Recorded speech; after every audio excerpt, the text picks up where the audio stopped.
Sometimes we feel so stuck in our lives because we're looking for that magic pill that we think is going to change everything. You go through your daily routine with a scattered mind, unable to see that everything you need is already there. It's not a magic pill or a far-fetched fantasy that's going to change your life, but more in your ability to consistently show up for daily habits. Most people already know this, but that doesn't mean they do anything about it. You think one way and you act another. It's like there's a mismatch between the mind and the body, and part of the work is to integrate that so that we can see the results we want in our life. I speak more about this in identity shifting in other videos, but in this video in particular, I want to share with you 5 mindset habits that will actually change your life. And I promise you, if you stick around, you're going to learn some really powerful things that will have a big impact on your life. Habits aren't particularly easy to change with just straight up action, which is why many people fail to make lasting change. Habit number 1, spending time alone to think and to let your mind work for you.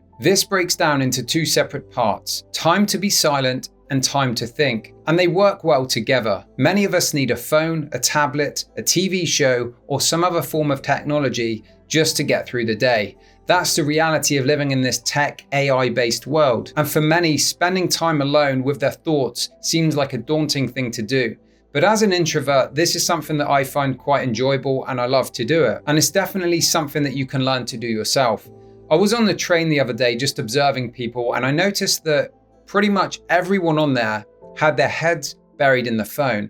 And it wasn't because I was judging, it's because I was genuinely curious, and sometimes I like to think about this. I'm really interested in psychology and human behavior. And of course, I do it myself sometimes, it's easy to do. But it's more of an observation around the fact that we seek comfort and we're so distracted that we really don't have any time to think and to focus our minds on the things that we want. It seems so challenging to just sit in silence and to be with ourselves. And to me, it's no surprise as to why so many people feel lost in life. They feel scattered in the mind, or they feel stressed and they feel overwhelmed because we don't spend enough time to sit in silence. Recently, I've been finding tremendous clarity by giving myself some time each day just to sit with my thoughts, to think, to allow some silence. And if you want to give it a try yourself, I invite you to do so. And you might be thinking, well, I don't have the time to do that, Paul. I'm so busy with my life. I've got too many things to do. I've got too many responsibilities. But really, it's a hierarchy of values. If you value it enough, you'll find the time to make it work for you. And so it's an opportunity to look in your life where you might find some time, which actually leads us perfectly onto the second habit, which is procrastinating versus intentional learning. So procrastination as a form of learning, as you could call it. This is actually something that I've struggled with a lot myself. And in my desire to seek clarity and to find some more time to actually just be and to think, I was looking at opportunities in my life where I could find that. And for me, it's my walking time, killing 2 birds with 1 stone. As an avid self-improvement and wellness lover, going for a walk, putting on my headphones and listening to a podcast or an audiobook is such an enjoyable thing to do. The problem though, is that sometimes I realized that I was using learning as a form of procrastination. I would be convincing myself that I'm being productive or I'm doing something to continue my growth, when actually I'm just avoiding being with myself and sitting with my thoughts and having some silence. So how can you listen to all of these books, listen to all of these podcasts, and possibly take on all of the ideas and implement them? And for me, I recognized it wasn't happening. Now, for you, this is perhaps something that you want to consider within yourself and just take an honest look. Do you find yourself procrastinating? Do you find yourself procrastinating through learning, or do you have a nice balance there? So any spare time I had to listen, to read, or to watch something where I was learning, I took that opportunity. Now, some people might say this isn't a bad habit, and in many ways it's better than a lot of habits out there for sure. However, I recognized that for me, I ended up using self-improvement as a form of procrastination.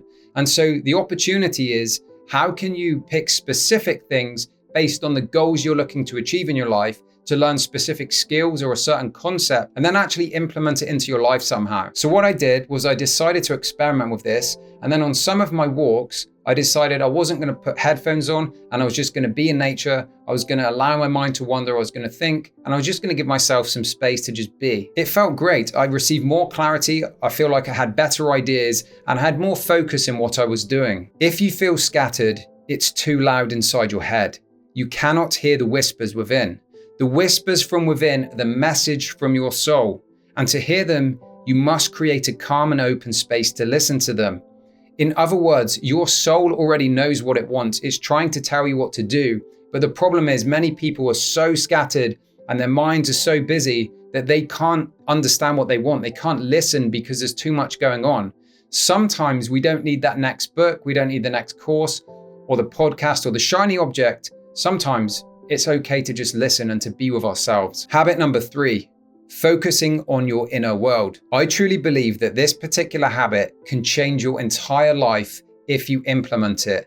And once you do, you'll realize there's no going back. But the kicker is this: without a doubt, one of the hardest things for many people to do is to focus on what they want in their life and to tap into that emotion and to tap into that vision and then go on with their day-to-day and be reminded of all of the things that are happening and still maintain that idea in their mind. For example, you may have a desire for more money only to be reminded of all the bills that you have to pay. Maybe you have a desire for better health and a better body, but then you get reminded that your sleep is poor and you wake up every morning with a bad back and no energy. Maybe you have a desire for more connection and relationships in your life, only to be reminded that you struggle with confidence and you don't want to get hurt again. But it's important that you can spend time to tap into that inner world more than the outer world, because feeling is the secret. And when you can begin to implement this work consistently, magical things will happen. Many of the great thought leaders, teachers, authors, philosophers all knew this. James Allen shared in his book, As a Man Thinketh, he thinks in secret, but it comes to pass. Environment is but his looking glass, meaning